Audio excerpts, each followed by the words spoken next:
Hello everyone, Attack Power here with a big update coming to Steel Division 2 with the Battle of Dukla Pass. We also had a patch come through while I was sick and unable to make videos, so we're gonna go through all this stuff here at once. It's gonna be a bunch of information. If you enjoyed this, smash that like button, subscribe, consider checking out the Patreon link down below or the YouTube membership here for early access to stuff. So let's dive right in here. Battle of Dukla Pass, this was talked about, goodness gracious, months ago.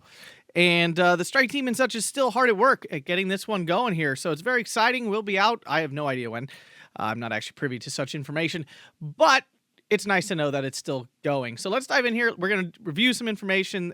We may have seen it before, but it's nice to see it rehashed here. And then we'll hop into the patch notes from the most recent patch in addition to the game. So it's been a long time coming. Blah, blah, blah, blah. This stuff is all blah. Okay. First thing, what can you expect? This expansion features one massive army general campaign. So for those single player folks out there, this is big for you. Plus 6 new divisions found in both single and multiplayer. For us multiplayer people, that's the exciting part. So, the Battle of Dukla Pass, anxious on the new expansion for the Armored General Kit, is considered to have officially started on September 8th, 1944, when the Soviets assaulted Luboric Highlands. It ended on October 28th, 1944, when the Slovak uprising was crushed and the communist offensive was halted. It was officially concluded with the failure of the insurrection. So we can see here what we're looking at, the northern area of Hungary / what used to be Czechoslovakia, Slovakia, and all that good stuff. So yeah, rewind a bit, blah, blah. I'm not going to go through all of this. There's a whole bunch of stuff to look at here. So this is all that historical stuff. Interesting, but not what we're worried about here. Steel Division 2 Dukla Pass will see the Soviets try to seize Luboric Highlands Pass at Dukla in order to reach the insurgents of the Slovak uprising, but the National Liberation Campaign was sprung hastily, and the Germans and other Axis troops reacting swiftly to secure and hold the strategic pass.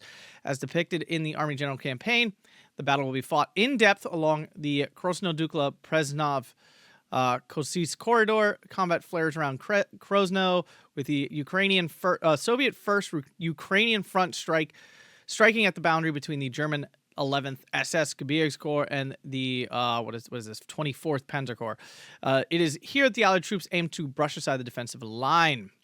The Axis will, in the beginning, have no immediate reserves. This means it's standing fast, performing an arduous fighting retreat, where every meter will be used to stall for time. Later during the campaign, reinforcements will arrive from the south as well from both sides of the corridor. So that should definitely be an interesting. Campaign. I have a feeling probably more fun to play on the Axis side. I'm always a fan of like trying to hold on to sheer life, because defensive battles are generally just more fun because you get to just like eat thousands of units alive. But continuing on, the divisions here. All right, so Battle of Dukla Pass expansion will feature 6 new divisions playable in skirmish and multiplayer. Note that some of the following battle groups are directly lifted from the campaign, while others are located close by and such. All right, so we picked 2 divisions straight from the Army General battlefield. So first off, we have the Axis 208th Infantry Division. Prior to the battle, the formation led by General Hans Pickenbrock was considered by Soviet intelligence to be down to 60% strength. However, unbeknownst to the Allies, the remaining manpower was composed of the division's best soldiers. Battle-hardened, the 208th found itself in the thickest of the fighting, being in charge of the Krosno sector. This put it right in the path of the Soviet offensive, although the division's right flank was mangled.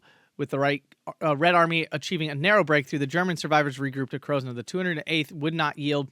When joined by the elements of the 1st and 8th Panzer Division, they were even managed to go on the attack. So if I had to take stabs in the dark at how this division is. So first off, it looks like we'll have elite units.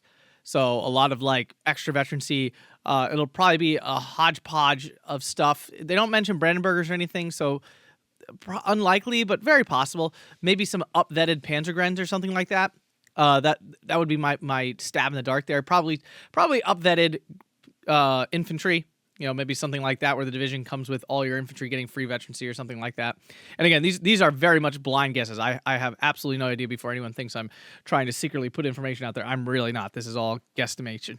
And then it's probably going to be like phase lock armor, if we see here, and joined by the elements of the 1st and 8th Panzer Division. So it's probably like A phase, no armor sort of thing, or very limited amounts of armor.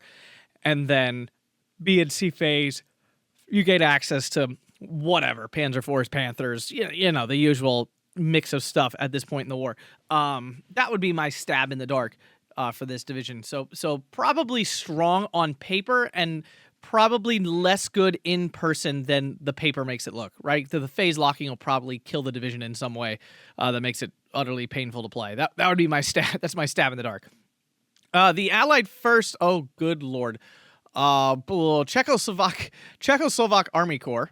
We're going to go with that, of the Red Army. This formation was created from Soviet citizens in the Czechoslovak origin, Czechoslovakian refugees from the Sudeten occupation or prisoners of war. It grew from a simple battalion, the first foreign unit to fight alongside the Soviet, to a 3-brigade plus smaller unit Army Corps.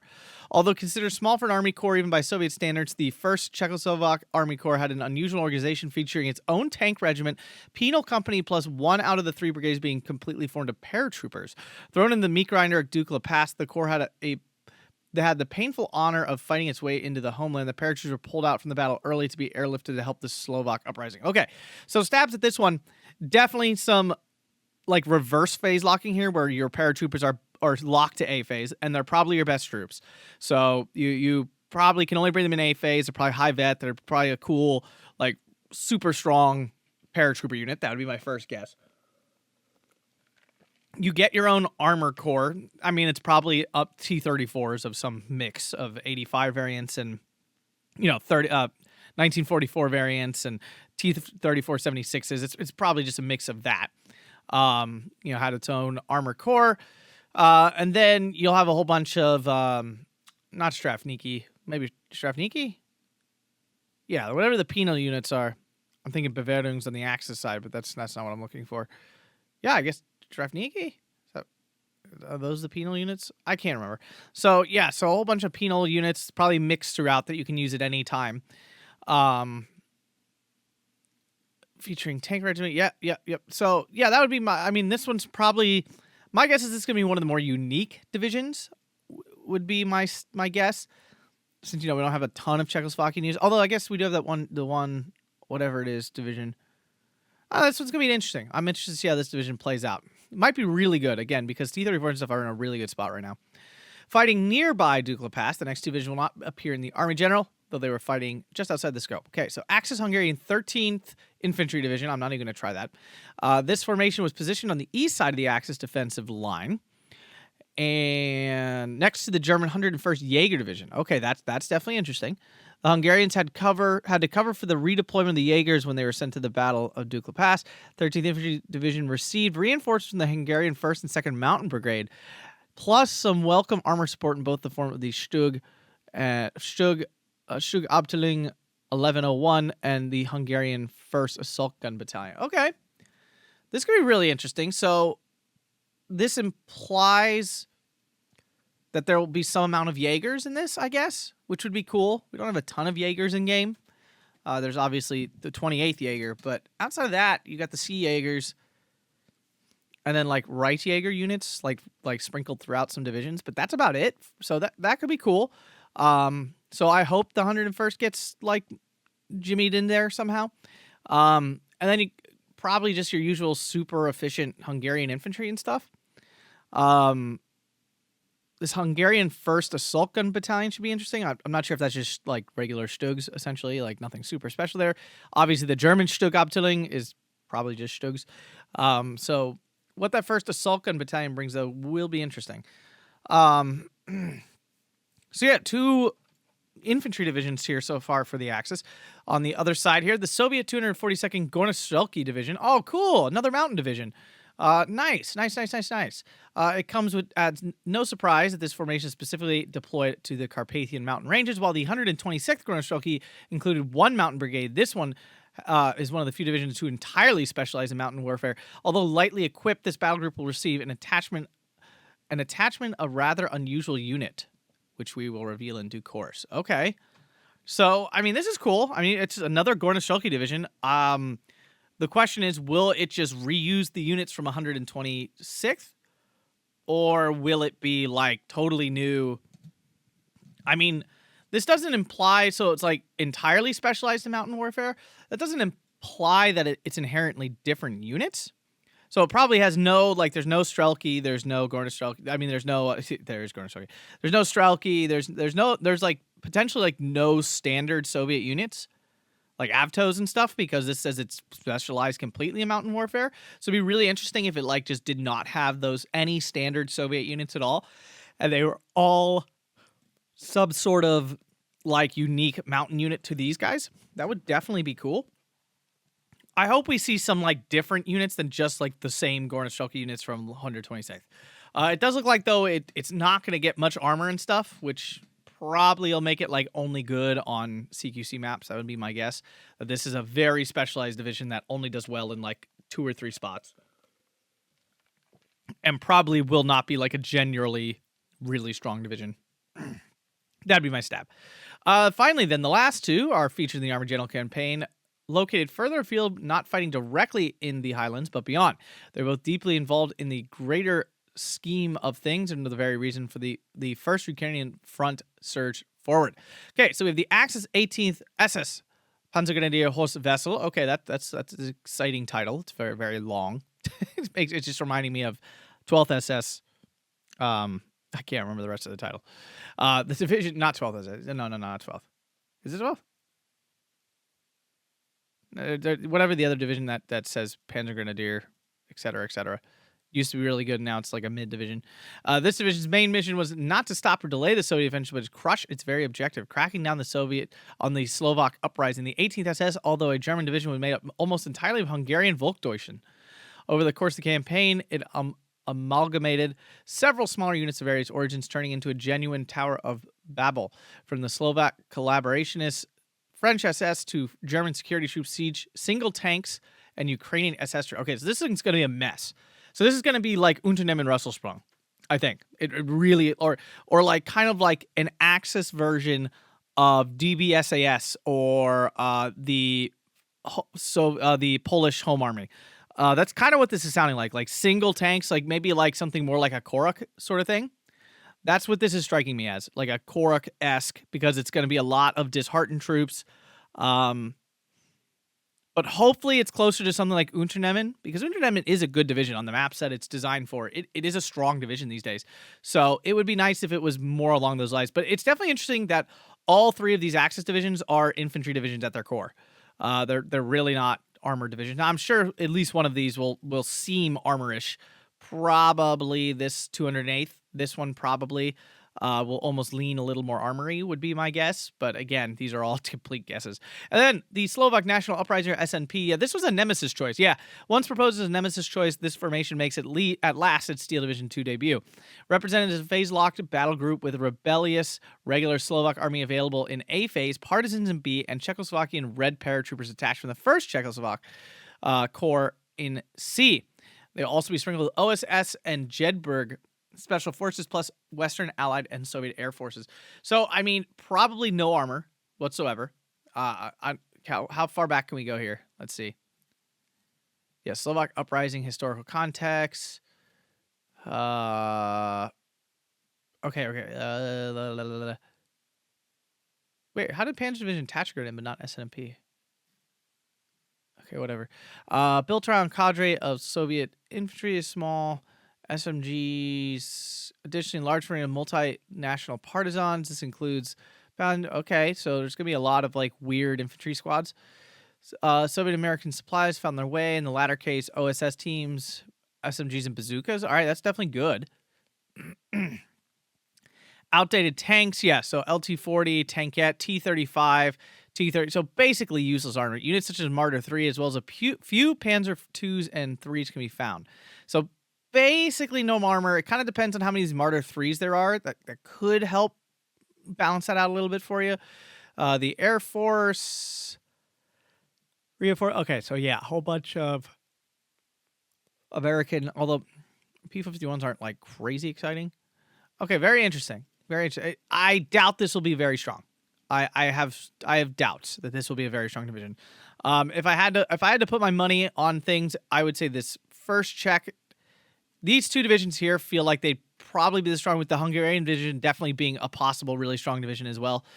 Those 3 are the 3 I would be like, if I had to pin my hopes, those 3 being strong, the Mountain Division, the 18th SS, and Slovak National, these probably aren't going to be like super competitive in terms of strength. Most Hungarian divisions have a good chance of being super strong. Think all the Pansaloshes and stuff these days. So definitely a possibility for that division, but these on just from reading, these look like they probably will have the most balanced approach to things. So let's dive down here. We're gonna go this. So this War Reserve units did come out.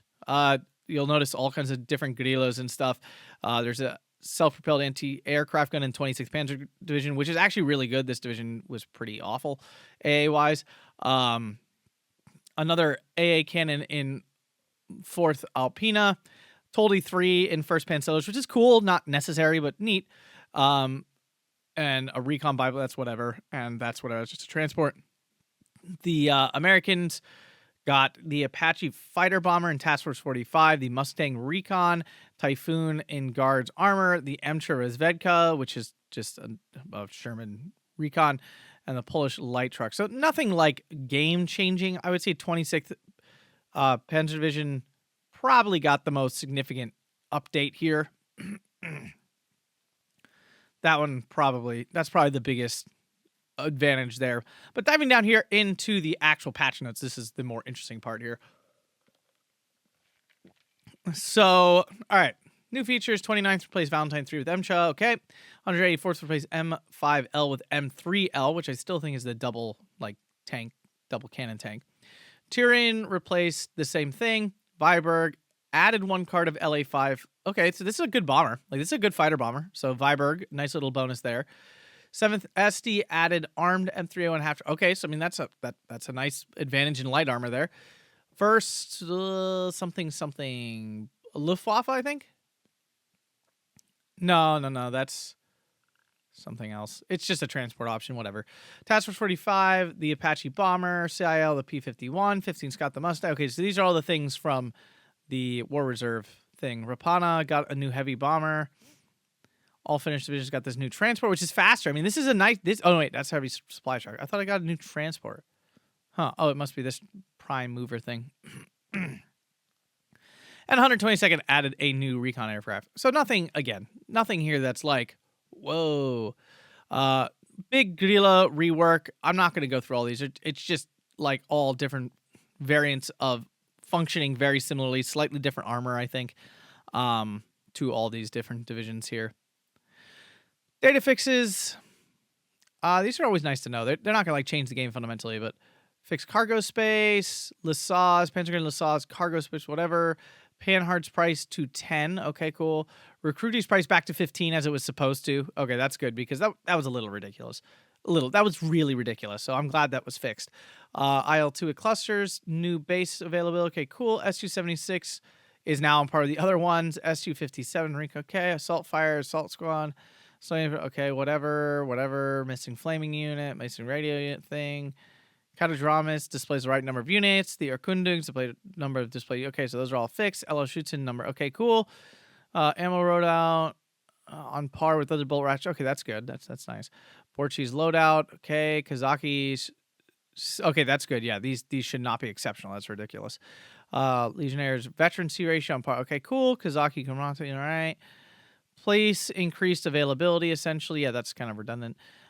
Fix this thing. Change Martyr 1H availability. Fix all to 841. Okay, yep. I mean, that's a nerf, but it's still corrected. Corrected something's name. Change the agriculture. Okay. Okay, so you get the better availability there in 5th SS Viking, which is nice. Going to Separati's health from 11 to 6 to matches weapons. Yeah, and price change. Okay, cool. All right, that's neat. That's a nice buff to them going to 15 points. Fix all finished divisions, things. Panzer 470s able to fire on the move. Oh, that's cool. Standardized Romanian. Okay. 4th got a little buff to availability on the LG-40. All right. Model fixes, whatever. Generic. Drilling's weapons efficiency against unarmored increased its efficiency against unarmored ground targets. So drilling might be more viable now, potentially. And that's a thing for especially the new division. I'm just totally blanking. Whatever.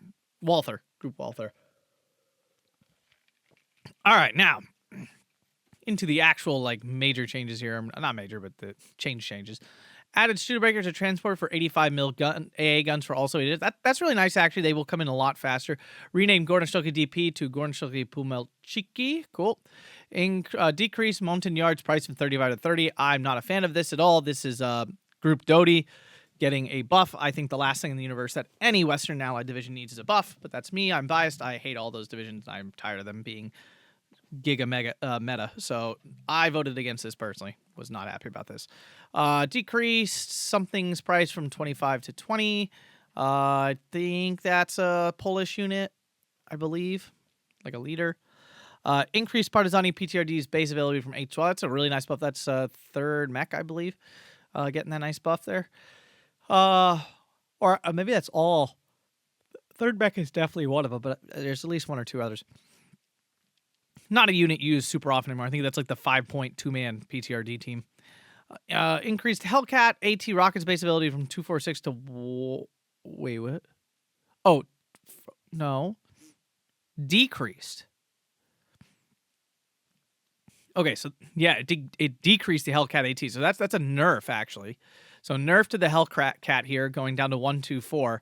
You got more cards, but at the same time, now you got to spend more points if you want more of those. So I mean, that's more in line with most of these sort of planes. It sucks for the Hellcat, but it's nice to nerf Allied divisions, Western Allied divisions. I mean, increased T-88 Razeka's sidearm from 35 and 235 and ammo from 80 to 94. I mean, that's just a nice little buff. I doubt you're getting through 80 rounds in the first place, so whatever. Renamed Artillerist to a more accurate Art Novodchiki. Oh, come on. This was easy to say. This is hard. Art Novodchiki. Ugh. That does not roll off the tongue at all. Renamed the Zis-5 Dushka to the more accurate Zis-5 Dushka. I know it's short for Dushka, so. Renamed the Dushka in Russian to more accurate Dushka. Dushka, whatever. Renamed the, I don't care. Reclassified Osnaz, whatever. Decrease LA5Ns with 250 price from 115 to 105. So nice little buff there. Yeah, because these are not, this is a terrible fighter bomber. Like, I would never use that, honestly. Change the P-51's base ability from 124 to 24. Oh, that's a buff to P-51s there. What is this? First Home Army? Is that what that is? I don't know. M3 Scott and Brain Carrier too big. Yeah, I think that's what that is. Okay. No, but this is Armia Korojoyeva. What is this? I don't really, whatever. Whatever, Russ, whatever. Anyway, Armia to change T-34 base availability from 0A to 60. Okay, that's good.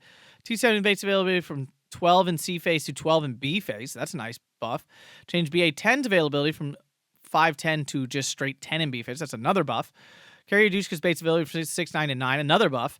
76 mil support base availability 6.9 to 9. Another buff there. So Armia Korojoya getting a whole bunch of availability buffs here. 29 tank, change M10's availability 510 to 15 to 510. So technically a nerf. Although how often you bringing it in C phase? I don't think you should be. Yeah, I'm glad this is like just getting rid of unnecessary spam. Third VDV added one card of T-80, so that's a buff to them. And Task Force 45 added one card of C-only Italian Partigiani. I mean, that's a nice buff, too. It sucks that they only come in C, but that is a nice buff. Axis on the other side. Sabaz. Availability to 6. All right, whatever. Standardized Hedgevy Dash availability to 12, 24, 32. Okay, cool. Decrease Hungarian Panzer III's price, 45 to 40 for lack of APCR. I'm trying to think. Oh, it's that Panzer 3. Like, it is the Panzer 3. Okay. All right, yes, that's a buff. Decrease Sotka's 76. That's a T-34 down to 55 points, as it should be. Increase FAMO 88's HP from 8 to 10. That's actually a really nice buff. These now don't die in one shot. That's huge. Maybe they're not absolute trash now. They're still, I mean, it's still an 88, so it's still like basically the tiniest step above absolute trash, but at least moves. At least it moves now. Okay, that's nice. Change Domo. I don't really think 26th Panzer needed a buff, though, to be honest with you. So a little odd from that perspective. This division needed no buffs at all, and it received like 2.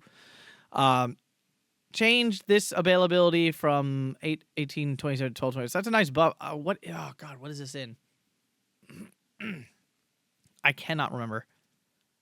It looks Italian. but it could be Russell Sprung or something too. Increased Stolstrupen MP44 base ability from 612 to 816. That's a nice buff for that. That's like 14th Infantry has those, so that's good. Increased Luftwaffe Jaegers MG34 base ability from 918 to 12. Okay, so that's a nice buff for all Luftwaffe Jaegers. Decreased R1's price from 10 to 5. Good lord, that's very little. Ski Jaeger added a card of Ski Jaeger. That's really nice because that was actually super obnoxious that you just did not have enough cards of like just straight Ski Jaeger. Added a card of Bewehrungs, so that's a nice infantry increase there. Third Volksmeer added a card of LG40s. Oh, nice. Group Hartnick added a card of Flak 3637. Whoa! Hartnick finally getting not complete trash AA. No way. That's a huge buff, especially with the increase of veterancy on these now. That's a really nice buff for Hartnick's. One of Hartnick's biggest weaknesses is their AA sucks butt, and this is like actually solving that a little bit. Wow. Okay. Did not think this division needed it, but I mean, historically, it probably had it, and it was missing. That's why they would add it, not for balance reasons. This would be more of a historical reason. Same with where was it? Like same with 26th Panzer Division getting that extra unit. That's historically based, not balance based. Actually, this one is balance based. I mean, this unit is terrible, but I didn't think they needed that. Total removed transport archers for 60 mil mortar. Okay. Weird. 52nd Sickring added a card of VK901. So that, again, this would be another historical change. Whoopsies. So yeah, there you go. That is all the updates now in the last week that I missed. Sorry about that. If you guys enjoyed this, hit that like button, subscribe, and start getting pumped. Dukla Pass. I have no idea when it's coming. Probably months from now. But still, get pumped. Woo! Thanks a bunch, everyone, and have a fantastic day.